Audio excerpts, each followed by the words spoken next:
Добар ден. Се надевам дека ова убаво предпладне кое што го имавме денеска ќе продолжи и попладне, ќе биде мирно и спокојно, за да можеме сите да си ги завршиме нашите обврски.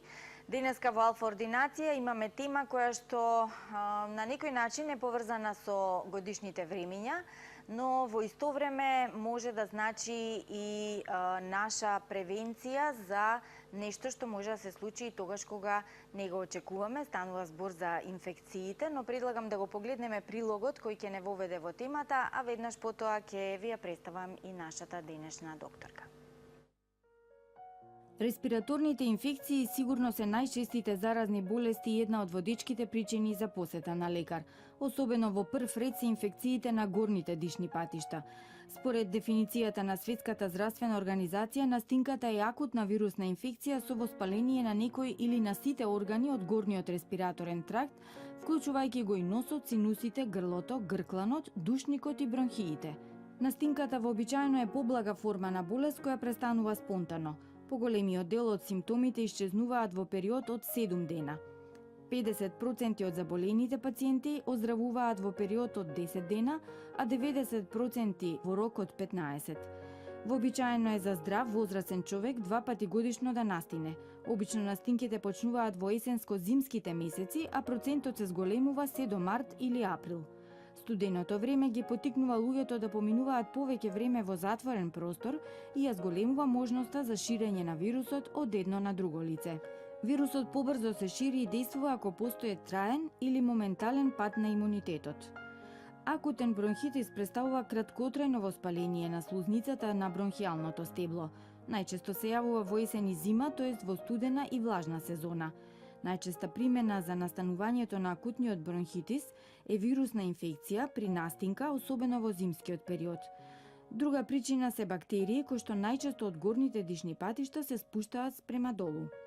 Поретка причина може да биде алергиска реакција, габични инфекции и физички фактори. А кога човек има симптоми како кашлање подолго од 3 недели, кашла крв, има болка во градите и треска подолга од 3 недели, ноќно потење и покачена телесна температура, губење на апетитот и слабење, малаксаност, може да се јави сомнеш дека се работи за туберкулоза, иако може да станува збор и за друга болест. Дали инфекцијата ќе се развие во болест најчесто зависи од имунолошкиот систем на самиот заболен.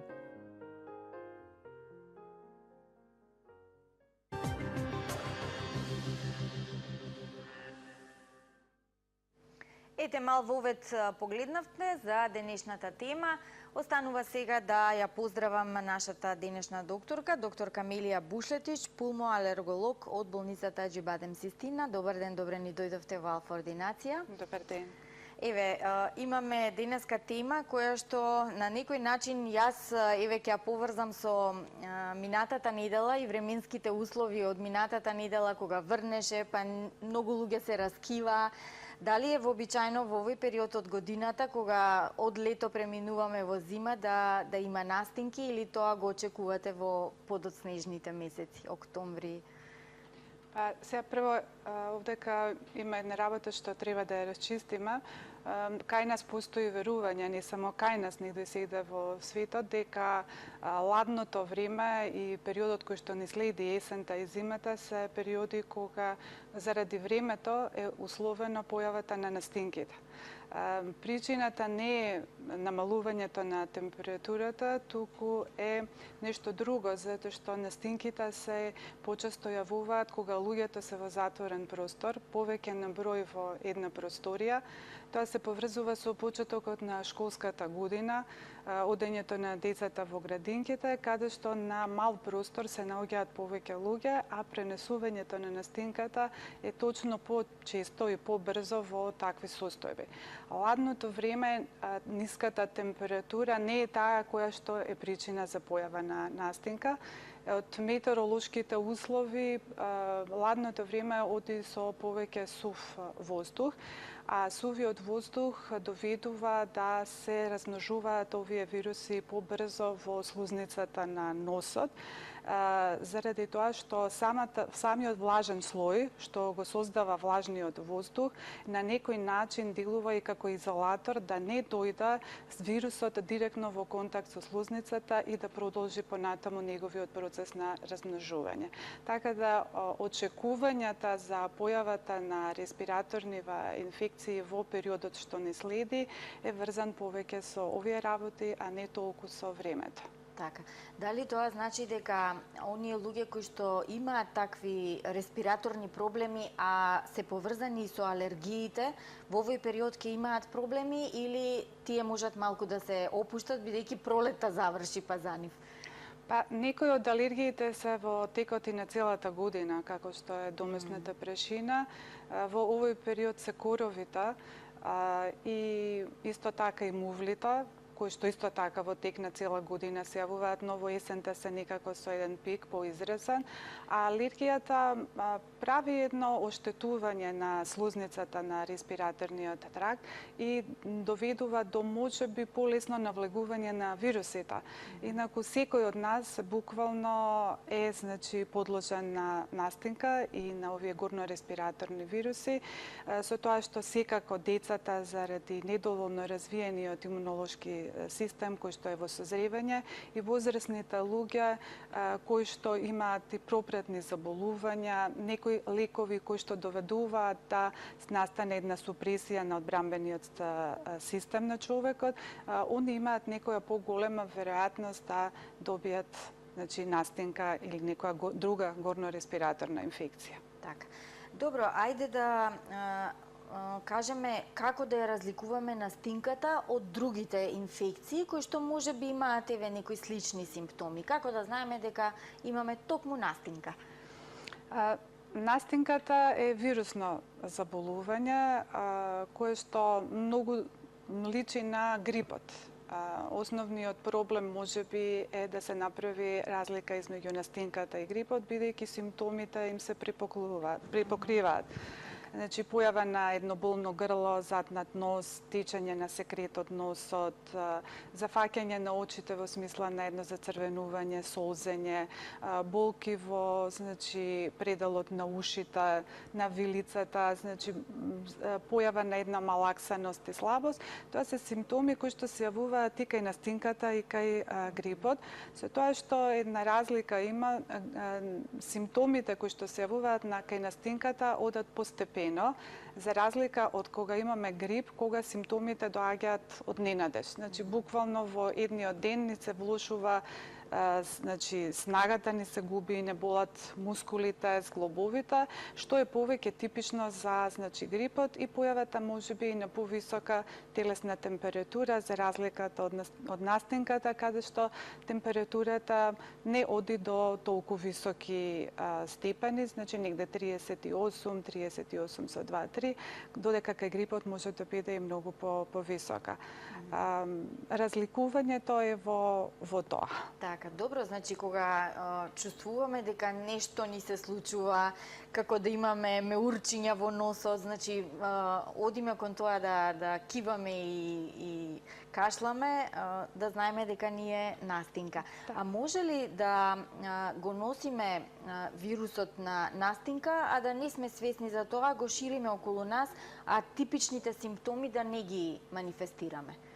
Можно ли е тоа? Па, некои луѓе во носот може да ги имаат некои од вирусите, пред се тие риновируси, тоа се околу 200 вируси кои што се врзани со настинката и они можат да се носители, но да немаат симптоми и да не бидат проблем за другите луѓе. Кога ќе дојде до подиректен контакт или ова што го спомнав, губењето на влажноста на воздухот, тие вируси можат да продрат во носот и да почнуваат еден период на инкубација. Се до тој период на инкубација не се опасни за околината. веќе во периодот на инкубација, кој што трае негде од 24 до 48 часа, кога човекот нема симптоми и не може никој од нас да препознае дека нешто нам ни се случува или сме опасни за околината или некој друг од околината е опасен за нас, веќе тој е значи извор за инфекција на луѓето околу себе. Колку понатаму после тие 48 часа кога ќе се појават симптомите, колку се поинтензивни симптомите, толку и контагиозноста за околината од тој поединец е поголема. А инаку, ако не е значи, носител, значи не се онна веќе во инкубација вирусите, тогаш тој не е опасен за околината. Колку пати, да речам, сметате дека е нормално, ако може така да се каже, во текот на една календарска година човек да настине, а да не му кажеме дека има намален имунитет? Поврзано ли е тоа? Многу често, да, ова е едно прашање кое што пациентите ми го поставуваат као имам намален имунитет, што да направам, затоа што годинава се разболев неколку пати.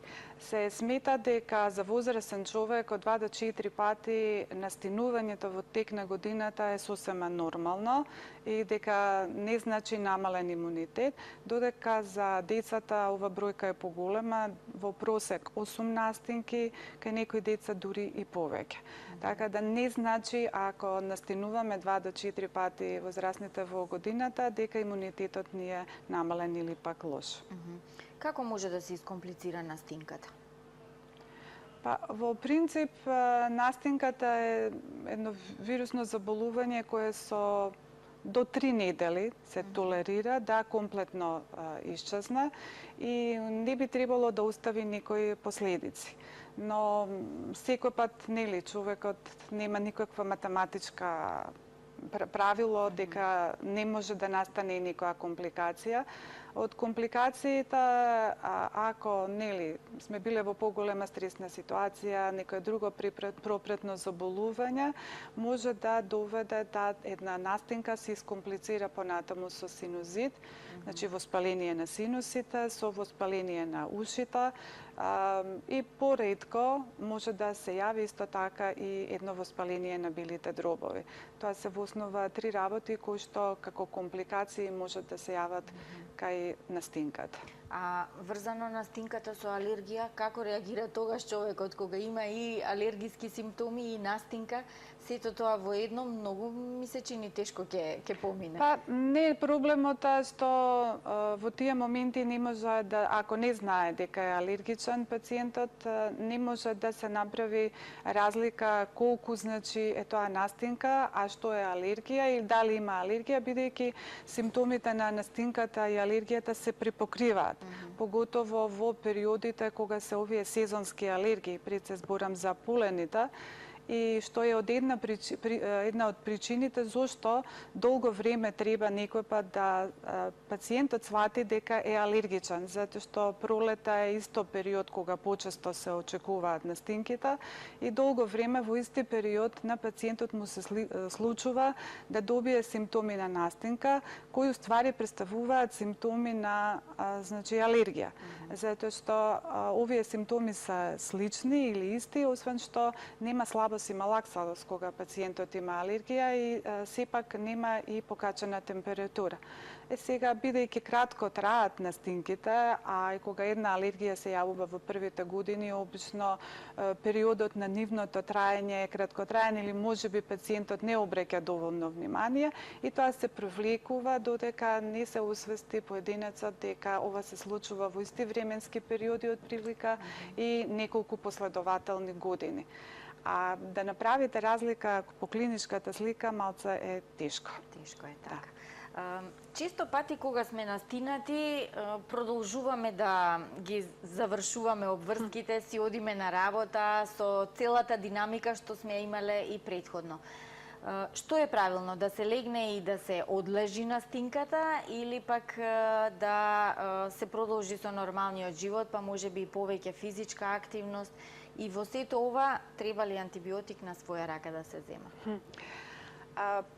се препорачува да се легне неколку дена и да се одмора, за да може побрзо да се совлада настинката, едноставно да му се даде една поддршка на нашиот одбранбен механизам да побрзо ја совлада.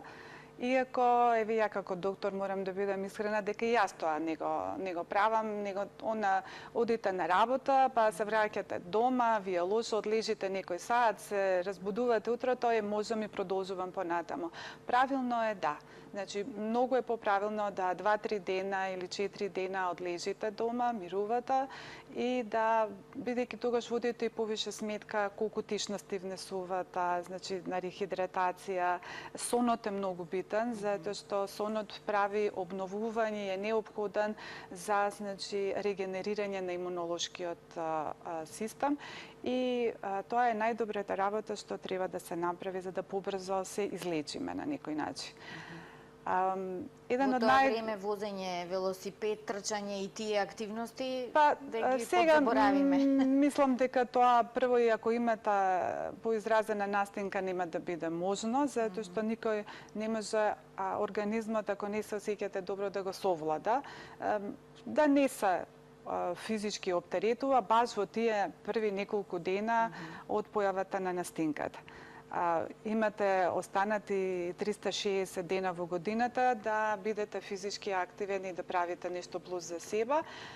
По однос на антибиотиците, на жалост, значи не само кај нас, него има некоја статистика дека уште 60% од настинките и кај нас и во светот се третираат со антибиотиците. Антибиотикот е лек кој што е за бактериска инфекција. Значи и со него и без него настинката ќе помине. Меѓутоа, ако се зема антибиотик, проблемот е во тоа што неправилното и несоодветно давање на антибиотици дава можност за стварање на резистентност кон тие антибиотици и некој пат понатаму во животот, ако навистина ви треба антибиотик, може да се доведете во една непријатна состојба, да може да самата бактерија биде резистентна на голем број од нив, точно поради тоа што нерационално биле давани во претходниот период. Има еден проблем што многу долго години, кај нас антибиотиците се дава како шекерче, како бомбона и пациентите се научија дека кога ќе дојдат на лекар и имаат некои си горно-респираторни проблеми, кашлица или температура или значи кивање, дека треба да добијат антибиотик. И тоа остана долго години, дури има и неповерење према некои лекари кои што покушава да тоа не го прават.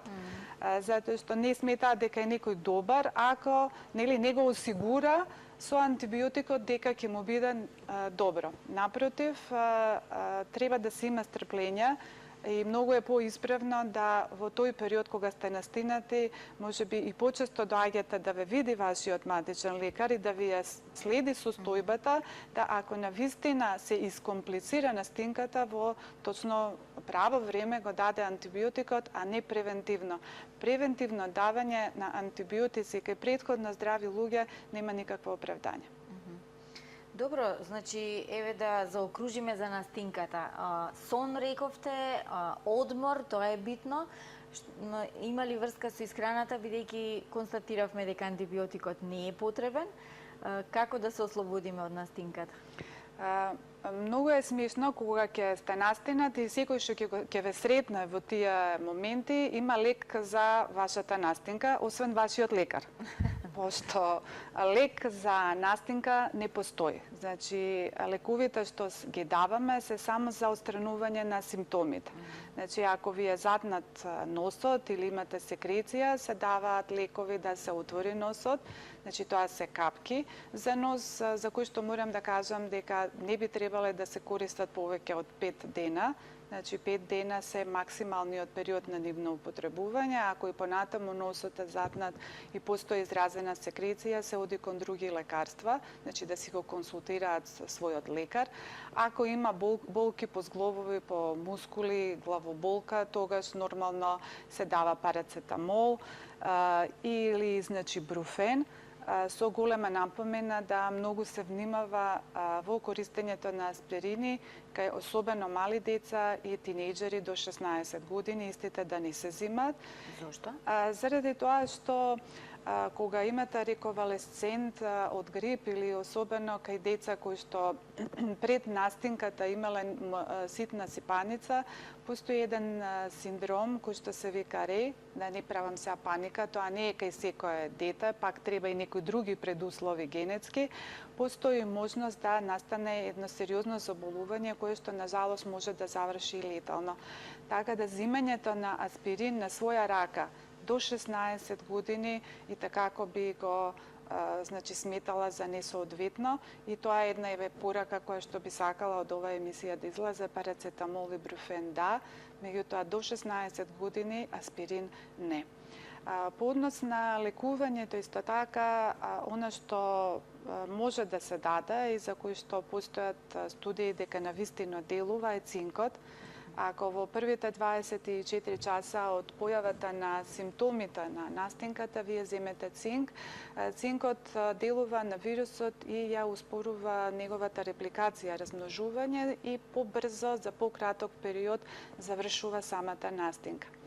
Сите оние размислувања кои што со години не оптеретува и беа наметнати, да кажам, од некои земји кои што ние ги сметавме долго години за така наши идоли на некој начин, за користењето на витамин С, користењето на многу други витамини и минерали, сега паѓаат во вода.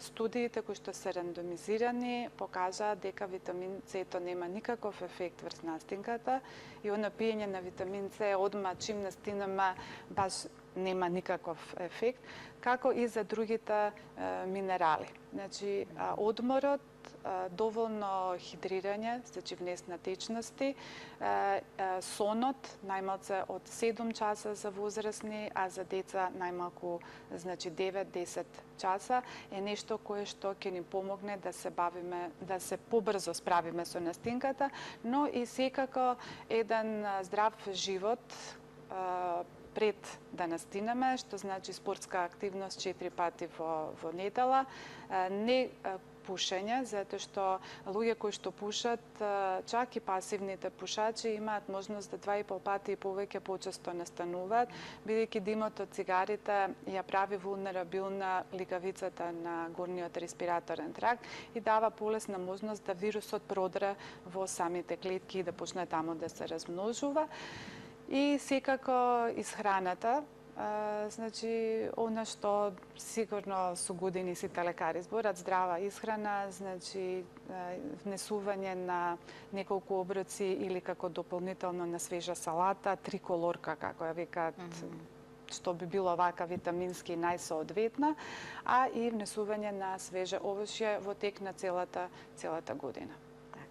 Добро, ова со витаминот С навистина изненадувачки како информација. Веројатно толку ни е влезено во глава, имаме и плацебо ефект од тој витамин С, бидејќи за се и се што го земаме. Баш така. И како да се чувствуваме подобро и посигурно со него, но еве... Дури последни студии има да не само витамин С кој што го земаме, нели почнавме и витамин А и витамин Е, каротените исто така, има студии кои што покажуваат дека ако ги земате во голема количина, не само што не ве штитат од некои заболувања, дури и можат да направат и една поголема склоност пред нивно манифестирање, вклучувајќи ги и канцерите, значи малигните заболувања. Препорака е веќе од Светска здравствена и од овие значи други земји да всушност ако имате недостаток на даден витамин и минерал, кои што секако се многу битни за нашиот организам, тогаш истите да се надокнадат, значи суплементи да земете. Но ако немате недостаток, тогаш да тоа не го правите. Истото важи и со значи пробиотиката. Многу големи бизниси се направија во светот со пробиотиката. Дури почнавме и да, ако дојдете во апотека и купите антибиотик, да од самата апотека ви биде препорачено со тоа пробиотик. И тоа е неисправно. Пробиотиците се всушност бактерии кои што нормално живеат во нашиот дигестивен тракт и кои што се единствени бактерии кои што се позитивни и делуваат баш да не заштитат. Доволно е да испиете чаша јогурт на ден или еден кефир за да потребата и одржувањето на нормалната флора во цревата биде запазена, а не едно неконтролирано користење на пробиотици кои што стварно немаат ефект на тој начин ако бидат дадени. Добро, мислам дека за настинката доволно кажавме. Во нашата денешна тема, настинка, бронхит, туберкулоза, како против инфекциите и нивното ширење, треба да зборуваме за уште две заболувања, бронхитот и туберкулозата.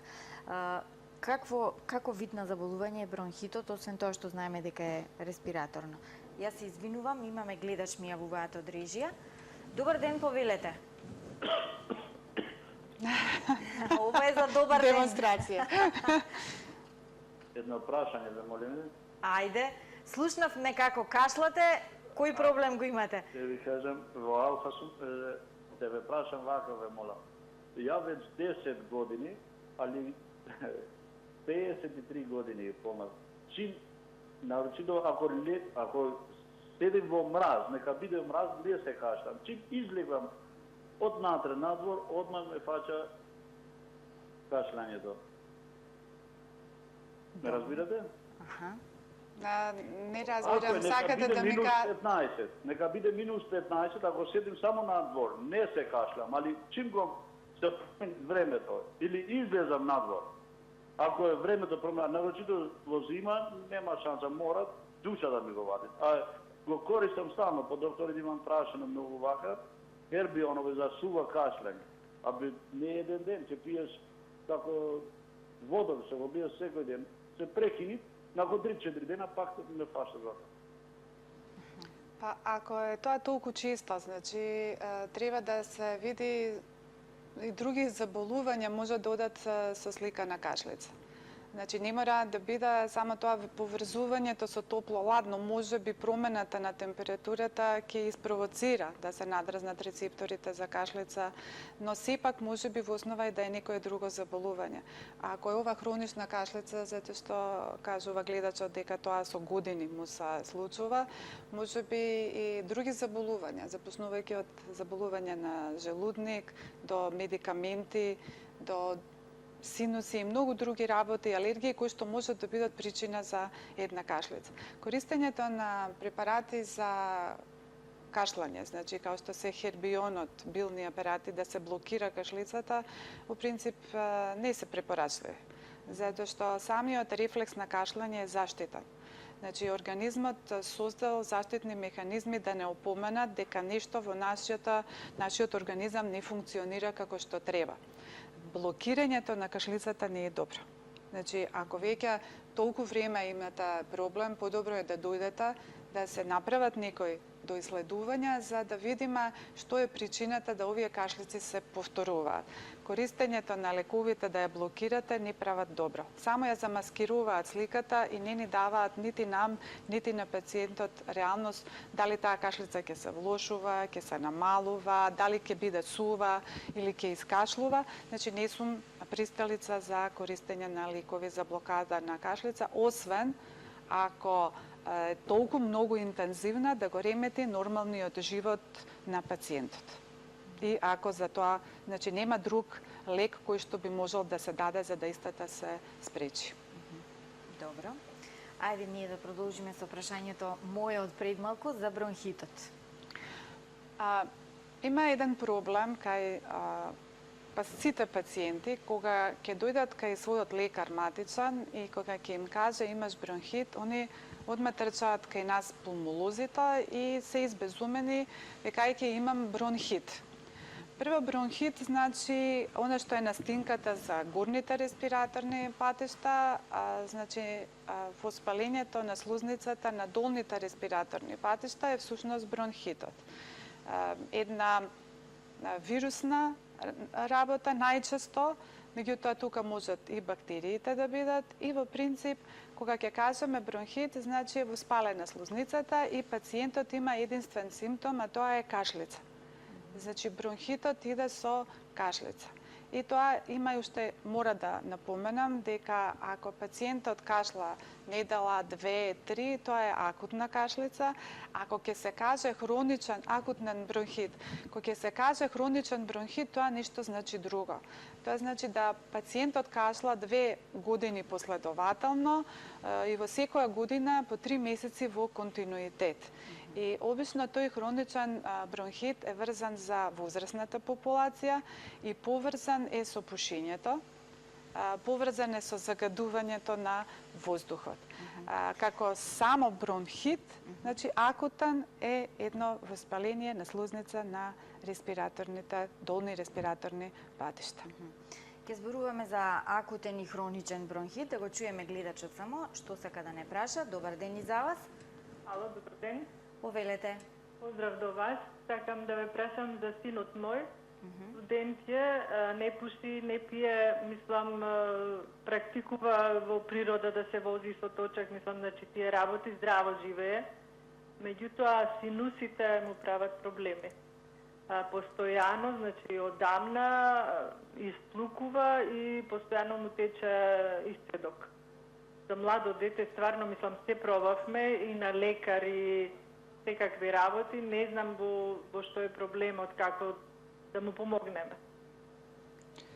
Ако ова што го кажува господјата, значи кашла и му тече, дали носот или уште повеќе, ние го викаме тоа постназал дрип синдром, значи нешто тече позади носот. Кај некои луѓето сме поделени во 2 групи.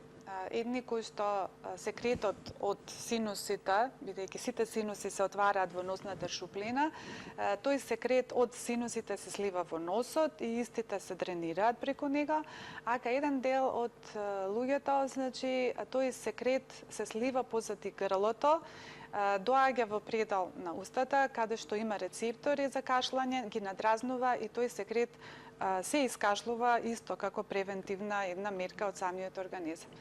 Кога се работи за еден хроничен синузит, сега јас не ја разбрав господјата за колка временски период се работи тоа, ако сето тоа трае повеќе од 2 месеца, од 3, значи тогаш има можност да нејзиниот син има хроничен синузит, кој може да биде сам или во комбинација и со хроничен ринит, алергиски или неалергиски, значи воспалителен или невоспалителен, кој што се дренира тој секрет и како што се дренира, фактички се јавува надржајната кашлица и пациентот искашлува. Лекот за таквата состојба е давањето на назални, значи носни кортикостероиди локално, кои што ќе овозможат да се редуцира секрецијата од носот. Проблемот е што кај некои луѓе ова останува и таа секреција се влошува кога пациентот настинува или има грип, или некоја друга горно-респираторна инфекција или се воспалат, значи на една хроничен синузит настане акутизација, тогаш тој секрет се влошува и тоа искашлување ќе биде уште поголемо. Особено за овој тип на кашлица е карактеристично што пациентот кашла навечер, кога ќе легне под дејство на земјината тежа, секретот оди надоле или при првото исправање во кревет, наутро кога ќе станат, они кашлаат додека тој секрет не се искашла и во тек на денот сето тоа доаѓа во една подобра фаза.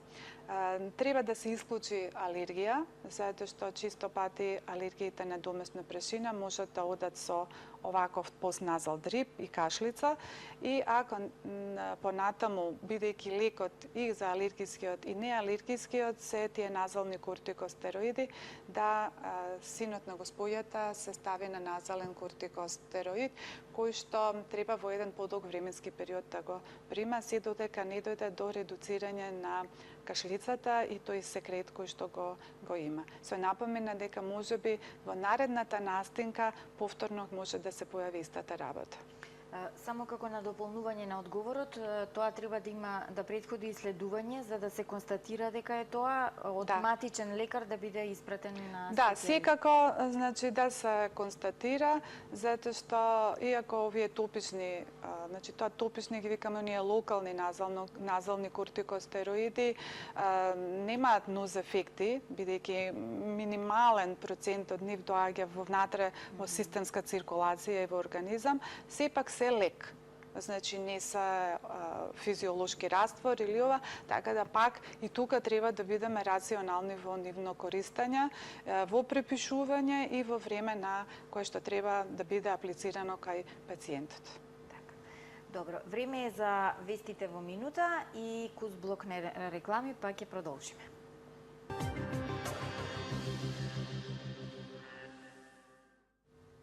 Еве не назад во Алфа ординација, денешната тема е настинка бронхит туберкулоза како против инфекциите и нивното ширење. Со нас е доктор Камелија Бушлетич, пулмоалерголог од болницата Аџи Бадем Систина. Застанавме кај акутниот и хроничниот бронхит, еве да кажеме клиничката слика и за едниот и за другиот. И нешто плюс ако испуштивме, бидејќи имаше јавување од гледач, па да надополниме. Значи, основата е кашлица и за акутниот и за хроничниот. Разликата во време траењето, тоа више го спомнав, и разликата е во причинителот на настанувањето. Значи, акутниот бронхит е врзан со инфекција, и вирусна, почесто вирусна, но и бактериска инфекција, а хроничниот бронхит е врзан повеќе со пушењето, со загадувањето на воздухот. Исто така треба да споменам професионално експонирање на луѓето кои што работат во хемиската индустрија, значи индустријата на разни бои лакови, метални стругутини, порудниците, каде што ради професионално експонирање на разни хемикали и партикли други кои што се наоѓаат во воздухот и истите ги инхалираат, со тек на години можат да бидат причина за појава на еден хроничен бронхит. Лекувањето е различно, со тоа што у основа акутниот бронхит не треба да се лекува. Значи и тој самиот со тек на време поминува, освен ако не биде тоа толку многу значи изразено кашлање или не се некои атипични бактерии, тоа се посебна една група измеѓу бактерии и вируси кои што можат покрај таа кашлица да дадат и чувство на стегање во градите, чувство на свиркање во градите и тогаш значи или една кашлица која што се јавува при пертусис. Пертусис е оној магарешка кашлица за која што јас би сакала еве да напоменам дека со години мислевме дека е искоренета работа. На жалост магарешката кашлица е повторно присутна на нашите простори и треба да размислуваме. Некој пат правиме грешка и ние затоа што сметаме дека тоа е завршена работа.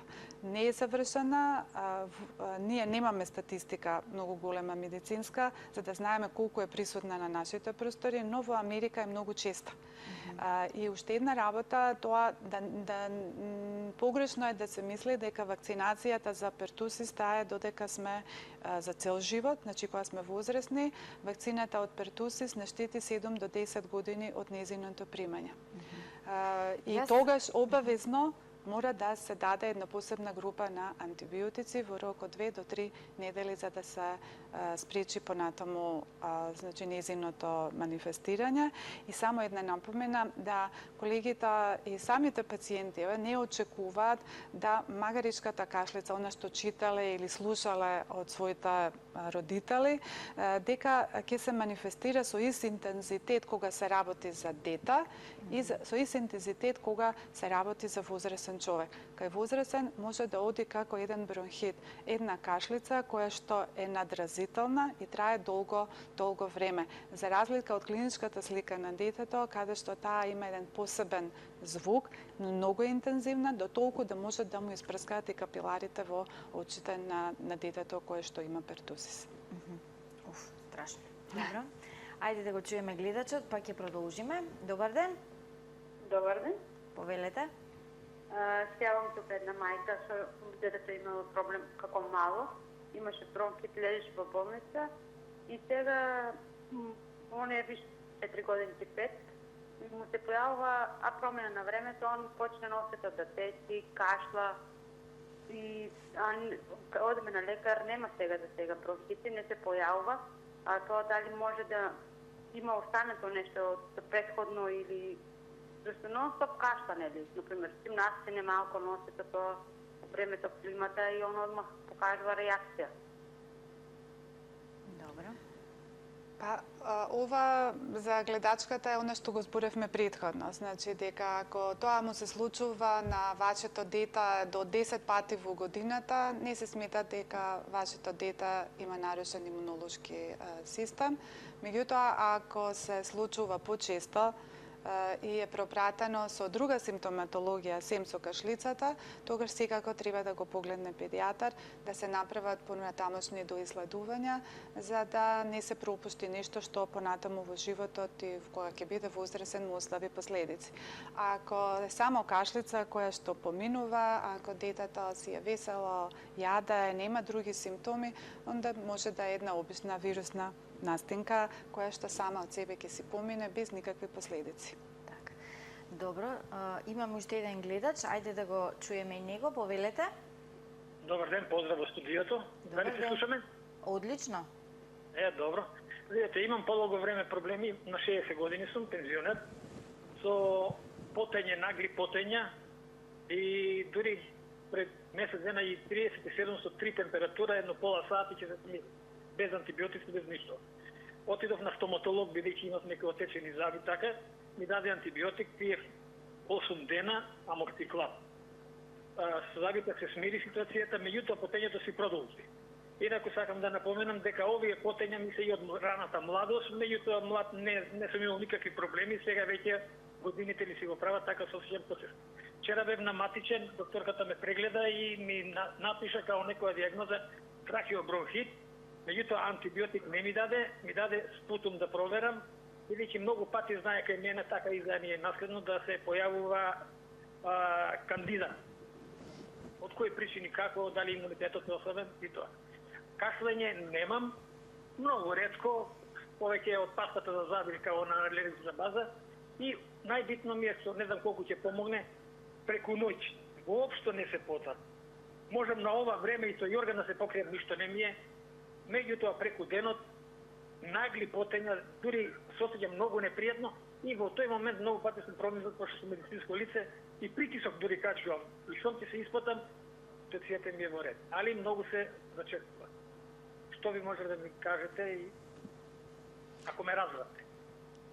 Па, се надевам. Прво, браво за колешката која што не дала антибиотик. Одлично и не ни треба, значи ако е само она што го кажавте као ваш проблем. По однос на потењето. И сега потењето на 60 години кај маж не мора да значи болест, значи женскиот климакс е малце порано, машкиот е подоцна, значи можеби се хормоните. Друго, преку ден рековте се потите, преку ден имаме поголема физичка активност, па нормално е да и потењето биде поизразено. Потењето зависи од други работи, например од некои лекарства кои што се взимат, не знам дали пациентот взима лекови некој, зависи од начин на исхрана.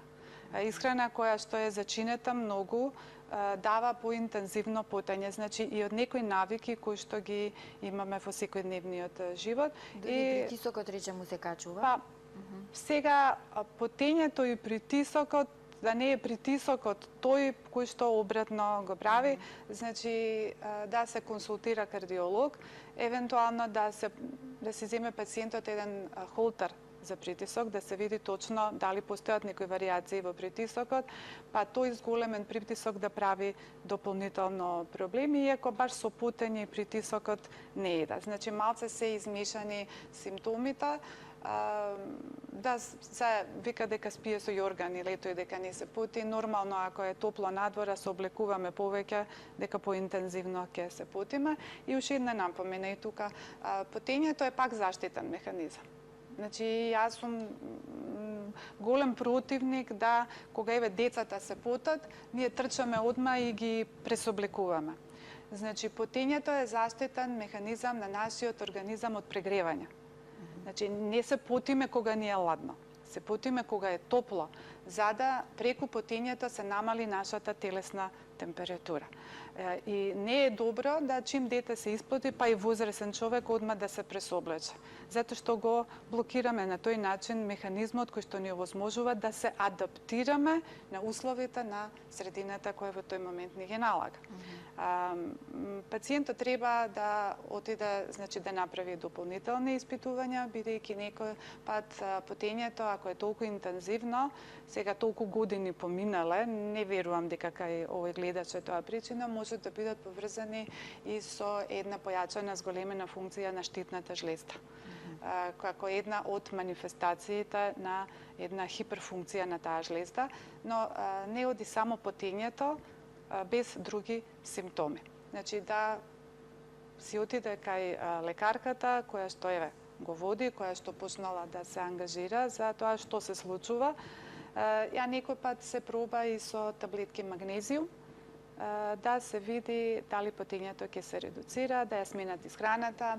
Може пациентот, господинот да си отвори на интернет да види која храна делува врз зголемување на интензитетот на потење и обратно храна која што ако се консумира помалце се поти. Така. Добро, имаме уште еден гледач чека на линија. Повелете. Добар ден. Добар ден. Селам да прашам кој е ставот на докторката околу онаа вакцина која што факултативно може да се прими кај нас за стрептокока, која што е наменета баш за респираторни заболувања. Детето пред некои 2 месеца, кој што е 2 години, ми доби фебрилни конвулзии и сега сакам да го заштитам што е можно повеќе, нели, од особено овие инфекции кои што нели се добиваат најчесто по градинките. И доколку тој ја прими таа вакцина, нели, се уште се распрашувам за ставот околу вакцината, што е можно повеќе доктори, колку таа ќе го заштити доколку другите деца не се вакцинирани? Па самата кажавте дека тоа е за стрептокок. Значи една вакцина не ги штити од сите можни причини за да се појави температура и да детето добие конвузија. Ставовите по вакцините, јас не сум педијатар, сум пулмолог, значи за возрастни, подобро ќе ги консултирате педијатрите, иако нели во последно време секакви работи излегоа за ставови, значи најразновидни и разнишни болести се изведоа од тоа за вакцинирање на децата. Мојот став, меѓутоа и мислам и на другите лекари, е дека ако Светска здравствена организација препорачува нешто, ние треба да се придржаваме на тие препораки, пошто тие препораки важат за цел свет, не само за нас. А од друга страна, сите ние, бар во времето кога јас сум родена и генерации после тоа бевме вакцинирани и сите оние дечји болести ги поминувавме за вакцините кои што ги примавме поедноставно. По однос на тоа дека стрептококот е една само од инфекциите, можеби во дечјата возраст почеста, таа можеби би го заштитила само од стрептокока, но сите други инфекции и бактериски и вирусни остануваат отворени. Можеби се повеќе општите работи за заштита побитни, отколку во моментот да вие само заштитите дете од една стрептококна инфекција. Добро. Значи, во случајов да се консултира Да се консултира со педијатар, бидејќи јас не сум педијатар, а од друга страна немам увид за вашето дете, какви биле тие конвузии, дали на претходни инфекции вашето дете правело конвузии, на која температура се правени конвузиите. Оти ставовите се разликуваат и друго е да кога би дала ваква изјава, сега не би била сериозна, бидејќи нам не медицинската историја на вашето дете, така да најдобро е педијатарот кој што го води вашето дете да се даде дефинитивно мислење дали за вашето дете е она најсоодветна или не. Добро. Следното прашање го слушаме, повелете. Здраво, се јавуваме од Кочен. Здраво. Да прашам, Матио е 4 годинки и носив го на Баџакова вакцина и пие некои сиропи, домашна терапија. Дали сега треба да се прави некои инхалаторни тестови, екокожни тестови за што има па некои кивање, кашлање, носето му тече на промена на времето? Па, вие веќе одговорот го дадовте. Значи, колежката Бачакова е педијатар кој што е одличен и со големо искуство. Најдобро го познава вашето дете и дали некои дополнителни испитувања би требало да се прават, секако дека колежката е померодавна од мене за да ви даде одговор на тоа прашање. Добро, ние ќе продолжиме, застанавме кај магарешката кашлица. Навистина нова информација за мене. Не знаев дека повторно се јавува. Кои се причините зошто да се јавува повторно? Па, може би не било тоа да се јавува повторно, може би си постојала и претходно Во некоја латентна... Така, латентна, не латентна, него значи не толкова фреквенција на појава за да сега кога почна американците да пишуваат за тоа, некако се освестивме и ние, лично еве јас да бидам искрена, дека кашлицата и дека пертусисот е се уште присутен према нас, околу нас всушност, и дека во секојдневната пракса може би и сме пропуштиле некој пациент со пертусис заради тоа што не сме мислеле дека се уште е присутен, а антибиотикот кој што сме му го дале ја завршил работата и самата кашлица си поминала. Но присутна е. Значи, пак треба да се размислува и сето тоа, и можеби незнаењето дека таа вакцинација која што се прима е заштита 7 до 10 години и не повеќе. Така. Тоа го врзувате со акутниот бронхит или со хроничниот? Не, тоа го врзувам со акутниот. Значи, пертусисот е акутна состојба. Тоа не е хронична состојба. Хроничниот бронхит е хронична состојба. Значи, пациентот кашла, ви кажав, 2 години, по 3 месеци во секоја година во континуитет. Значи, наредната година па му се повторува и хроничниот бронхит е, кажав, многу битно врзано со пушењето. Чим почне пациентот да кашла, особено наутро, и тоа се случува подолг период, значи веќе почнува тој пушачки хронични бронхит. Проблемот е што пушачите утринското кашлање го сметаат за нормална појава и не му обрнуваат внимание. И често пати многу доцна, значи може да се случи да кога ќе искашлаат крв или ако почнат да се гушат и да немаат воздух, да тогаш се јават на лекар, затоа што тогаш нешто сваќаат дека им се случува. Иако и одењето на лекар знаат да го одложат, прво од страв, затоа што на секој пушач во посвеста му стои дека прави нешто лошо. Иако стои тоа во подсвеста, сепак она што ние го збориме или што вие го кажувате или на телевизија го гледаме, секој пушач смета дека тоа се случува на некој друг. Затоа што или доаѓаат, например, многу често кај мене да се провериме и јас се смеам и одговорам да, сега ќе да се проверите, да биде добро, за да може утре слободно пак да пушите. Значи тоа изгледа смешно, но многу реално, затоа што кога ќе добијат добри резултати, си одат и продолжуваат да пушат. Но и тука никој од нас не дава гаранција. Она што е добар резултат во моментот не значи дека ќе биде добар за месец, 6 месеци, година, дена или понатаму. За навек. Така, гаранција нема, а опасноста е голема. Така. Ќе го чуеме следното прашање, само да прашам, ве слушаат ли пушачите кога ќе ги подискарате малку да не пушат и така некои совети? Ја мислам дека кога ќе излезат од ординација, дека им се пали она црвено светло, али чим ја напуштат сестина за краток период или кога ќе помине проблемот заради кој се дојдени, забораваат се до оној момент додека на жалост нешто неубаво не се случи, па се вратат назад, кога некој пат на жалост и е доцна и помошта, да. А треба многу порано. Многу порано. Еве пак и во оваа емисија ќе ги караме пушачите, сосема оправдано, пушењето е врзано со сите болести, јас ќе кажам. Буквално со сите. Да, во секоја емисија докторите велат да не се пуши. Ајде да го чуеме гледачот, повелете, добар ден. Добар ден.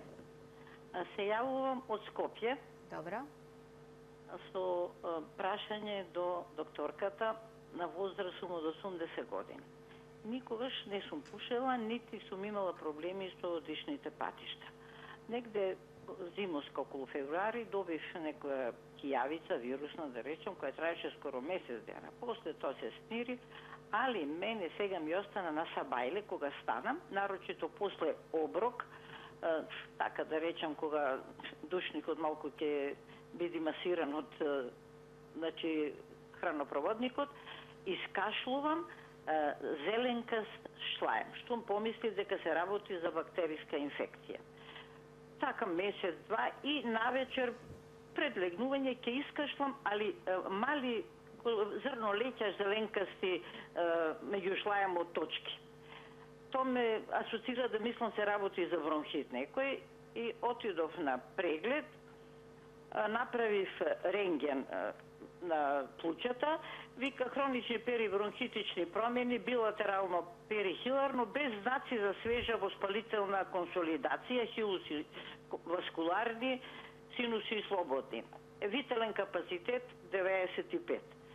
И брис од грло негативен, од нос исто така. Али јас тоа ме згрижува, зашто тој вика синуси, ама синуси немам никако знак, никогаш нити главоболка, нити у носот да ми течи, ништо.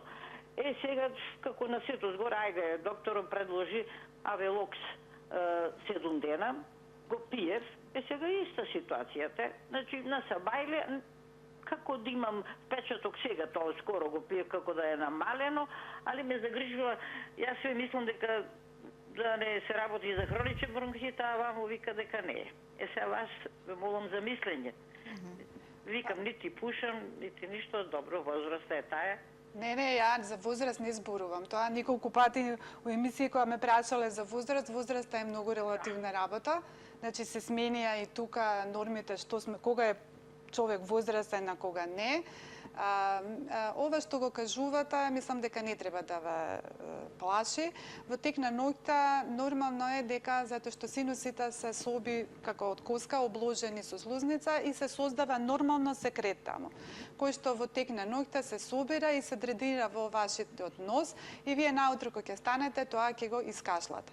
Зелената боја на искашлокот не значи дека имате бактериска инфекција, туку присуството на елементи на железо во еден од ензимите, да не е сега одам многу стручно, дава таква зеленкаста пребоеност на самиот секрет, кој не мора да значи дека е инфекција. Ако било инфекција, тогаш таа би била со тек на време поинтензивна, поготово ако би била бактериска инфекција, таа секако не би поминала сама од себе и би захтевала да примете антибиотик за да дојде подобро, а вие кажувате дека со самиот антибиотик малце дошло подобро и после тоа па се вратило.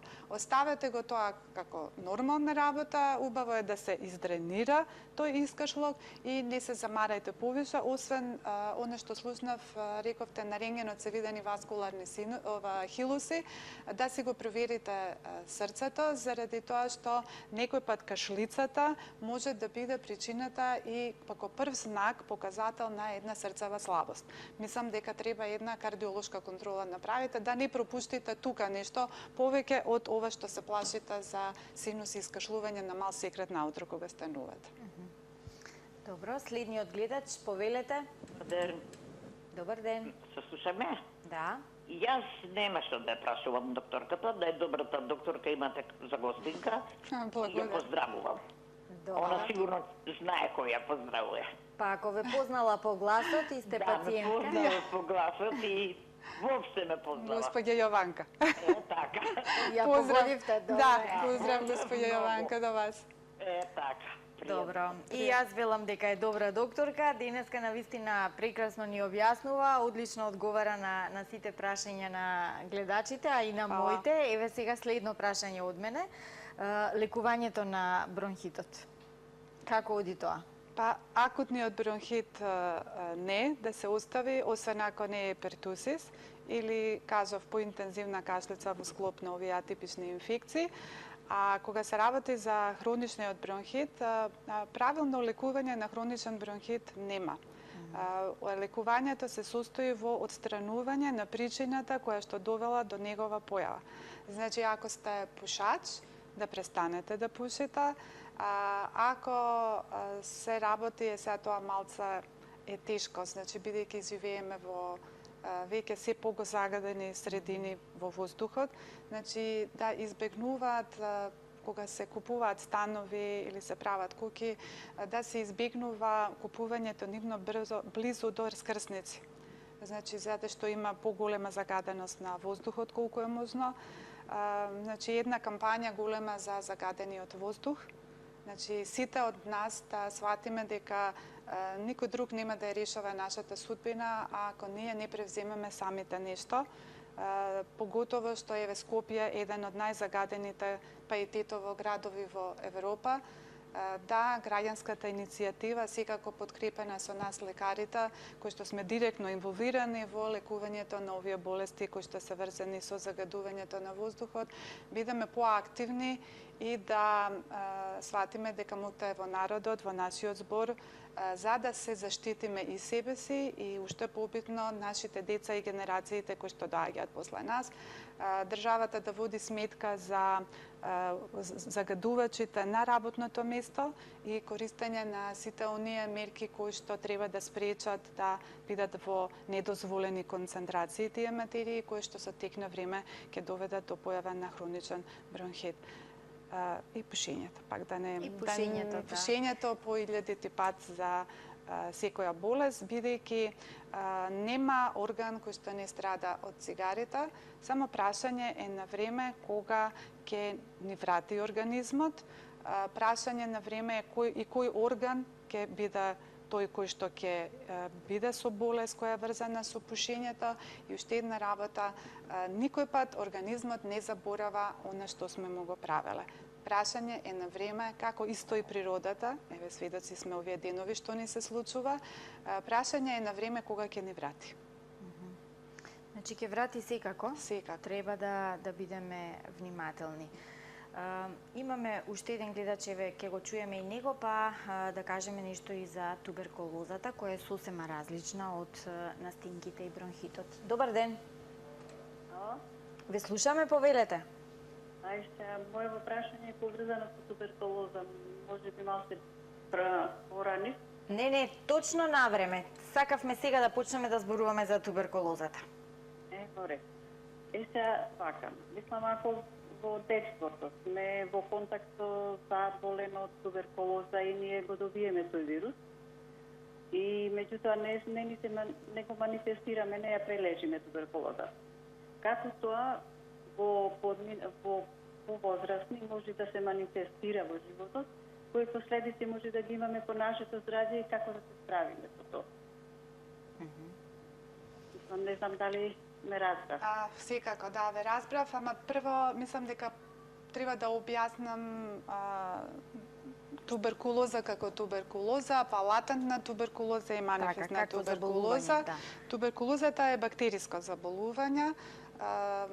Ние знаеме, значи една од најчестите причини порано за смртност меѓу населението. Денеска Македонија е во земјите која што има под 20 новооткриени случаи годишно на 100.000 жители, што се смета за ниска инцидентност, значи земја која што има малце новооткриени случаи, но проблемот е што колку и да има малце, податоците укажуваат дека се повеќе имаме резистентни слоеви на туберкулоза. И во околината, не знам, некоја објава вчера имаше дека во Румунија се случуваат појава на јако резистентни случаи на туберкулоза која не реагира на антитуберкулостатската терапија. Значи, секој пат ни постои опасност да бидеме заболени од туберкулоза. Таа е контактна респираторна инфекција, значи се пренесува кога ќе дојдете во контакт со особа која што е заболена, која што има отворена каверна, значи во плуќата дупка, од која што при искашлување, кивање, зборување се загадуваат воздушните тие флугелови каплички, ги викаме ние, и преку воздухот се пренесува со особа со која доаѓате во директен контакт или преку контаминирани предмети за секојдневна употреба, значи чаша, пешкири кои што се користат, кваките на вратите и ова, и ние ги допираме, повторно доаѓаат во контакт со носот, со устата и се заразуваме од туберкулозата. Но она што е многу битно е дека сепак вие и можете да дојдете во контакт со заболена туберкулоза и да не заболите, ако значи она пак живеете здраво, значи добро се храните, спиете, условите на живот ви се добри и не сте во или успевате на некој начин да се справите со секојдневниот стрес. Напомена е дека има една изрека дека стресот е настинка за нашата психа. Значи, многу убаво оваа изрека ни кажува што ни прави нас стрес. И тоа зборам за оној секојдневен стрес на кој што секој од нас е подложен. Тој стрес не го уништува одбрамбениот механизам. Кој деновиве што сме стресени од така, значи, тоа е стрес во континуитет, во мали дози што се прима и кој што и такако не го менува имунолошкиот систем. Значи, ако ние во подолг период сме во стресна ситуација, значи, слабо се храниме, слабо спиеме, пушиме и дојдеме во контакт со особа која што е заболена од туберкулоза, имаме можност да и ние станеме заболен од туберкулоза. По она што господјата го прашува, тоа е латентна туберкулоза. Латентната туберкулоза може да стане манифестна кога пациентот еве ова што го зборев претходно, или пак ако почне да прима некои лекови кои што прават имуносупресија или добие некое друго хронично заболување кое што е сериозно и е слабе имунолошката снага на организмот, поготово е познато денеска големата поврзаност на СИДА-та и туберкулозата. Оно што е многу битно, треба да знаеме таа заштита со вакцините, што ни дава. Вакцината не ни дава доживотна за туберкулоза, БСЖ-то доживотна заштита од туберкулозата. Она е значајна во дечијата возраст за да превенира појава на тешки форми на туберкулоза. Пред се нервните форми, значи нервниот менингит туберкулозен и милиарната, значи таа хематогена што ја викаме ние сериозна многу туберкулоза, но не штити од другите туберкулози. И обавезно децата треба да примат вакцина за туберкулоза за да затоа што еве сега се повеќе и почесто се јавуваат тие резистентни соеви, особено оние кои што значи живеат нели исто така и ревакцинација да се направи, но до 35-та година, после тоа не, пошто нема ефект. Особено оние кои што се во затворски установи, кај што се почесто туберкулозата појавува, значи во војни институции, кај што имате луѓе на помал дел, иако таму се почести здравствените проверки, па таков еден човек се елиминира. И оно што е голема сега сериозност и проблем, да ние очекуваме појава на нови случаи на туберкулоза во руралните значи средини, но се почесто туберкулозата има и во градските средини. Ние имаме многу често случаеви и соработуваме одлично со Косово, бидејќи Систина покрива дел од пациентите кои што доаѓаат од Косово. Ние имаме и брз тест, значи PCI тест, една од најсовремените технологии за исклучување или потврдување на туберкулозата, како од крвта, така и од екскретите. И имаме откривање на туберкулоза која што е со многу атипичен изглед. Значи, лесно е да, кога ќе видите една типична рентген слика и симптоматологија, пациентот ви ја кажа, да кажете, аха, он е туберкулоза, брзо правете го тестот и после обавезно тоа се регистрира и кај нас, и на Косово, и државата е таа која што понатаму ги дели лековите и прави една контрола, но проблемот е што не се случуваат многу атипични изгледи на туберкулоза. И тоа може да добиеме туберкулоза на биопсија која што нити клинички, нити по изгледот, нити по манифестацијата е типична за туберкулоза. И ако на тоа додадеме дека резистентноста е веќе проблем, светски проблем, тогаш туберкулозата и такако треба да ја сватиме сериозно. По прашањето за тоа какви последици би можела туберкулозата да има, ако вие правилно се придржувате на режимот на препишаните антитуберкулостатици, ако доволно долг период додека вашиот лекар не ви каже да ја прекинете терапијата, ја примете, онда во основа последиците би требале да бидат минимални. Ако контра од ова се однесувате, тогаш секако, како и секоја друга болест, она може да си остави последици. Тоа се проширени дишни патишта, така наречени бронхиектази, можност за појава на хронична обструктивна белодробна болест и други заболувања кои што со тек на годините, може би некој од нив не во младоста понатаму, ќе се манифестираат. Значи, она препорака е да се прима вакцина, да живееме здраво, ако веќе заболиме од туберкулоза, да се придржуваме на советите на лекарите, за да си обезбедиме за понатаму еден живот кој што ќе ни биде убав, здрав и исполнет онака како што би требало да биде за секој од нас. Така. Имаме гледач, ајде да го чуеме, повелете. Добро, ќе ни се јави пак. Се уште сме кај туберкулозата. Да речеме, вакцинирано е детето, рековте ревакцина до 35 години. Дали тоа значи дека после 35-та година има можност да заболеме, иако сме биле вакцинирани? Не, ние имаме можност да заболиме и од дечија возраст до крај. И покрај вакцината? Да, и покрај вакцината. Вакцината не штити во дечијата возраст од појавата, ви кажав, на нервниот тип на туберкулоза и милиарниот тип на туберкулоза. Но не значи дека ако сме вакцинирани, дека не можеме да добиеме туберкулоза. Но битно е дека овие тешки форми, кои што и така се животно загрозувачки, ние на тој начин ги редуцираме на минимум. Затоа е битно во дечијата возраст децата да примат вакцина. Ревакцинациите се до 16 години, а од 16 до 35 во колективи, каде што има многу луѓе на едно место, или во затвор, како што ви кажав, каде што веќе има некој случај, може да се направи ревакцинација ако се направи мантутест и тој тест е негативен. Значи, што значи дека нема некоја заштита пациентот. Ако е позитивен, онда и не мора да се направи ревакцинацијата. Мојата напомена да после 35 година не се прима вакцина е дека она нема ефект. Значи, и да сте здравствен работник, пошто една од препораките и ние, кои што доаѓаме во контакт со такви пациенти, добиеме вакцина, но не после 35-та година, пошто нема никаков ефект од нејза. Така. Ајде да го чуеме гледачот, повелете. Ало, добар ден. Добар ден. Се јавам врска мој сопруг има туберкулоза. Добро. Само моментално во болница. Како? Он е само ментално во болница и тама се лекува, не ни става. Добро.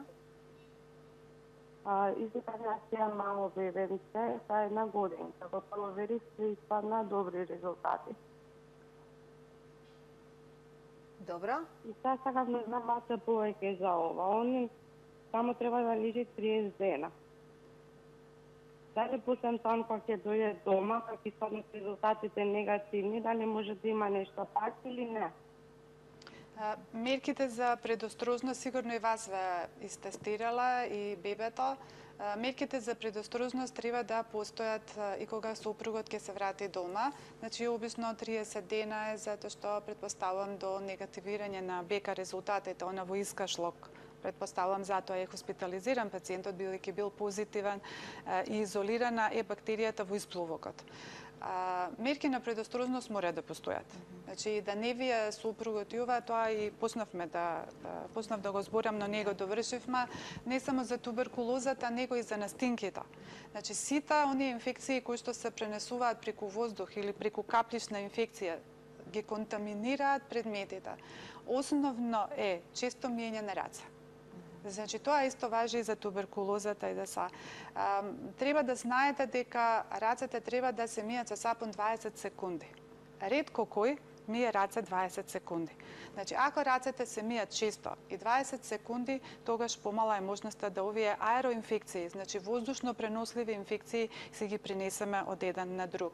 Да секој има своја чаша која што ќе се одржава, свој пешкир, да се често бришат површините, кога, например, знаете дека некој од дома ви е настигнат или туберкулоза има, значи да се водат со посебни средства за дезинфекција, да се одржаваат. И многу е битно да нашиот свест повторно биде на повисоко ниво. Не е ни чудо во Јапан, кога ќе ги видиме дека одат со маски. Значи, маските се заради тоа да ги заштитат околу луѓето од тоа што они се инфекција. Дали е тоа грип, дали е некоја настинка, значи да тоа се прави и тоа го сметаат како најнормално и задолжително. Кај нас може да ни се случи да некој во лице не се искрива и искашла, а за една секунда, значи 100.000 партикли од вирусот кои што се заразни доаѓаат до нас. За една секунда и тоа на метар од оддалечување. Затоа и тоа е нешто што треба ние самите да бидеме свесни. Ако знаеме дека има настинка нашето дете, да не го пуштаме во градинка, бидејќи на тој начин, ако не знаеме друго, кога е во значи размножување вирусот и уште не е манифестен, но ако знаеме да не го правиме, затоа е битно и дома да бидеме, затоа што ние ги заразуваме и луѓето околу нас, а нема гаранција дека ние, ако сме ја поминале таа настинка, дека кога повторно ќе помине недела две, нема да добиеме повторно. Заради тоа што познато е и затоа нема трајна, нема вакцини против и настинките, се затоа што има страшно брзи мутации на вирусите. И затоа не може да имаме и траен имунитет од една страна заради мутациите, а од друга страна што бројот на респираторни вируси е огромен, за да ние може да се заштитиме. Значи, мора многу да се води сметка за одржување на хигиена на рацете, да не допираме, значи, нос, очи, уста, пошто сето тоа се влезни места да, значи, пред да ги измиеме рацете нормално, влезни места преку кои доаѓаме во контакт со инфекциите. Исто важи и за вас, значи, и за вашето дете, да водите сметка во одржувањето на овие општи мерки за заштита од било која респираторна инфекција, а кога господинот ќе дојде дома, секако да биде на оној режим за терапија кој што му е предложен од колегите од ТБЦ. Ајде да го слушнеме следното прашање. Повелете. Добар ден. Добар ден. Имам 63 години и сакам да прашам докторката. Пијам апсинаминокулин и предеконаза и употребувам ради хроничен бронхит. Ама цело лето ми се стопирани. И премногу пијам лекарства за психичок, сеќајаштон и ред други болести. И ми кажа дека многу имам и проширен кила на желудечна. И не сум ги пиела цело лето овие лекарства, ги немам потребувано за хроничен бронхит. Ме интересира се савете настапуват веќе промени на времето, дали да почнам да ги употребувам аминоксилин од 350 мг и беконазата. Тоа е прашањето. Беклоназето не се дава за назе, е нос, значи тој ви е носен спреј, тој не се дава за бронхит. А од друга страна, нема многу или малце лекови. Значи, ако вие сте требале да го примате аминофилинот, тогаш треба да го примате. Никој од многу лекови не умрел, се умира ако не се примаат лекови. Но ако бил даден колку да се, јас малце не убаво да зборувам зошто е даден. Значи, ако имало потреба да го примате, тогаш нема годишен одмор за лек. Значи, или треба да го примате, кога се работи за хронична болест, или не треба да го примате. Ако не треба да го примате, тогаш нема потреба да правите стоп, да не го примете. Многу лекови, па најверојатно и многу болести имате, кои што треба да се подпомогнат, да се решат, за да вас ви биде добро. Не можам да дадам одговор дали вие треба да го примете аминофилинот или не, пошто не знам и дали воопшто сте требале да го примете. Пак е тоа нешто што ќе треба да го консултирате лекарот. Ако е само за хроничен бронхит, кој што не е во склоп на хронична обструктивна белодробна болест, онда тој нема да заврши никаква посебна работа. Добро, бидејќи треба да привршуваме со разговорот, со емисијата, едно подпрашање во врска со заштитата. Дома или на работно место се случува да купиме, да имаме и в чанта, дури го носиме оној гел за дезинфекција. Дали навистина помага или се залажуваме дека може да ни помогне тој гел? Во општите мерки за хигиена на раце да, иако препорака е повеќе сапун и вода. Но, нели, фреквенцијата, време кога не можете да тоа го правите, онда секако е подобро гелот отколку да не направите ништо. Маска треба да носи тој што е болен или здравите за да се заштитат? Тој што е болен.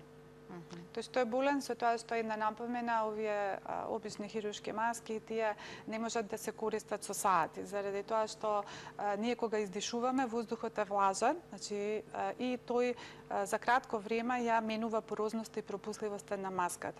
Но сепак да бидеме свесни, затоа што штитејќи ги другите на тој начин, се штитиме и себе. Кашламе во шамивче или каде? Па макар и во ракавот да се искашлате е многу подобро, или да покриете устата и носот со рака и после да си ги измиете рацете, отколку да директно на некого во лице.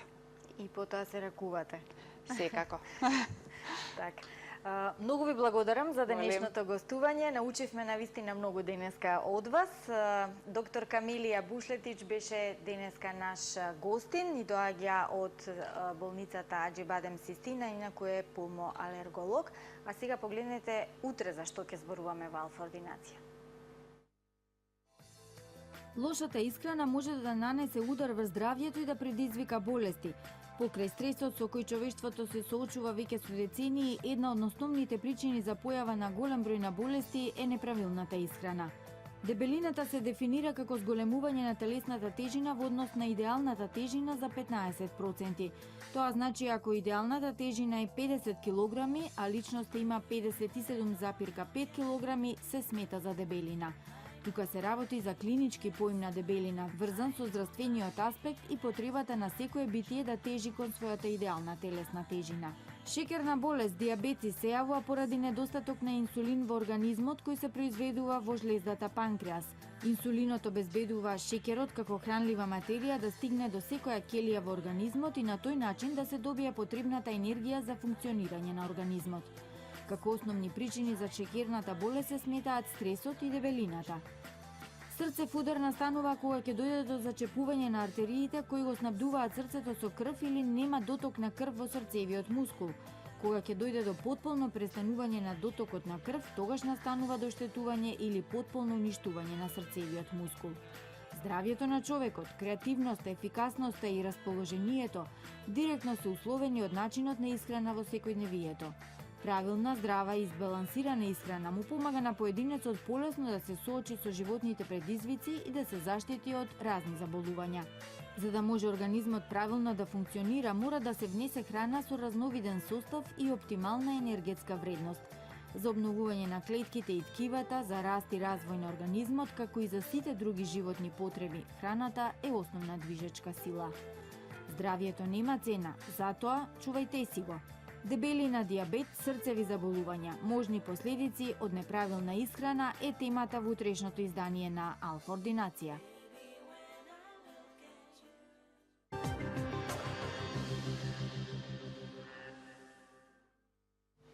Внимавајте на вашето здравје и трудете се навистина да се храните здраво, бидејќи она што го внесувате во уста е половина ваше здравје, а за тоа ќе зборуваме утре. Довидување и мирен ден.